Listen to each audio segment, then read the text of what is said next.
كل من عليها فان ويبقى وجه ربك ذو الجلال والإكرام. سورة الرحمن کی رب العالمین فرمایلی هر هغه څه چې د ځمکې پر مخ باندې دا ټول ختمېدونکي او تنها یوازې د الله عز وجل ذات،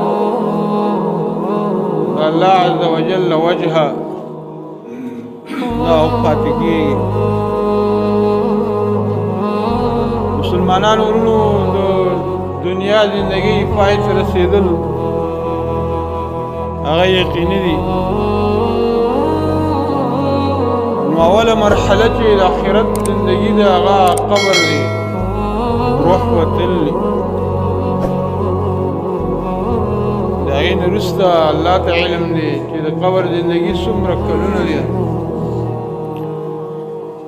ځکه دا د برزخ ژوند دی په مابین د لوی قیامت او د زندگی د دنیا کې. الله فرمایي ومن ورائهم برزخ الى یوم یبعثون. مخې ته د خلکو ژوند پر دې را روان دی تر هغه ورځې پورې چې دوی بیا راوچتېدی شي. مسلمانانو ورونو د قیامت واړه علامې هغه موجود دي، تنها لوی علامې هغه پاتې دي چې هغه لس دي. صحیح حدیث کې رسول الله صلی الله علیه وسلم فرمایلي د یو مرحله د حشر ده، بعث بعد الموت، میدان د محشر دی، راجمع کېدو ده. هلته به د شفاعت کبرا دی، ټول انسانان پیریان به هغه د خپل عمل په اندازه به خلو کې ډوب وي. لمر سترګه به د یو میل په اندازه راکښته محمد رسول الله صلی الله علیه وسلم شفاعت کبرا کوي. این وروسته به اعمالو تلې کېښودل کېږي، میزان بیا به توزیع د عملنامو کېږي. بیا د هغې نه وروسته جسر دی، پل صراط دی، پل صراط باندې تېرېدل دي.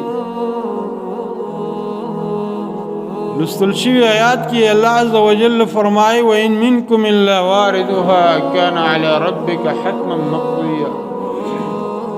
هیڅوک له تاسو نه نشته دی مګر هغه ورتلونکی دی په دې جهنم باندې، په دې دوزخ باندې. دا وعده ده ستا د رب سره یقیني فیصله شوې ده. مسلمانانو ورونو حدیث کې رسول الله صلی الله علیه وسلم فرمایي چې پل صراط د یختنه نری دی او ډېر اوږد دی. د دې په غاړو باندې کلالیب دي، کونډې دي چې هغه انسان پسې اتومات نښلي. خو دا پل صراط چې دی په دې باندې تر 10 نه 11 پورې قنطرې دي، مقامونه دي. هر یو مقام کې علاحده د اعمالو پوښتنه کېږي. پل صراط باندې چې انسانان رواني نو هغه کیفیت د مشي چې د هغه هم حدیث کې ذکر دی، څوک به د سترګې رب غوندې تېرېږي، څوک به د برېښنا غوندې تېرېږي، برېښنا پړاقو کې، څوک لکه تیز اسمان چې سړی سپوري، څوک به منډه وهي، څوک به په ناستې باندې دي خاپوړو باندې، چا به دا سینه په ځمکه باندې لګولې او دا به راکاږي او په سینه باندې به زور کوي. دا به وایي یا رب زه دې ولې داسې نسکور اچولی ما؟ الله عز وجل له خوا ورته ځواب راشي سته خپل عمل نسکور اچولی پل صراط چې سینه باندې کش کېږي او ځان کش کې دا ستا خپل عمل دی. نن خطبې موضوع ده هغه 10 11 قنطرې چې په صراط باندې دي مقامونه دي، په هر مقام کې علیحده د یو عمل پوښتنه ده، ودرېدی شي انسانان.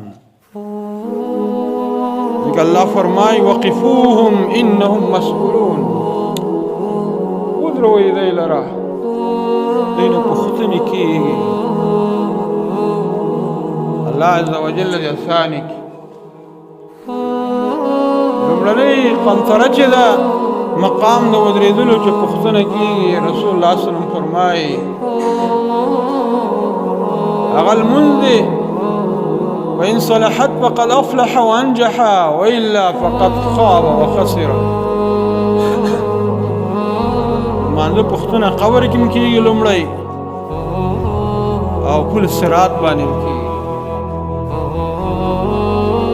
پیغمبر صلی الله علیه وسلم فرمایي رسول الله صلی الله علیه وسلم چې اول پوښتنه کېږي نو هغه د مانځه باره کې ده، که د مونځ درست وي، صحیح وي، الله ته قبول وي، د محمد رسول الله په کیفیت او طریقې کړی دنیا کې، فقد افلح وانجح، یقینا دا انسان کامیاب شو، خلاصونی موندک، وإلا فقد خاب وخسر. چرته مونږ مقبول نه وي د الله په وړاندې باندې، دا انسان تاواني دی، هلاک. رسول الله صلی الله علیه وسلم فرمایي، امام ترمذی حدیث ذکر کړی، اول ما يحاسب به العبد من عمله الصلاة، رواه الترمذی. اول قنطره کې اول مقام کې چې پر صراط باندې پوښتنه کېږي د لمانځه، الله دې زموږ او ستاسو اعمال درست کړي. رسول الله صلی الله علیه وسلم فرمایي صلوا کما رأیتمونی اصلي، منځونه وکړئ څنګه چې تاسو ما اینې زه چې څرنګه منځ کوم. مهم په دې کې ارکان دي، رکوع، قوما، سجده دا برابر وي.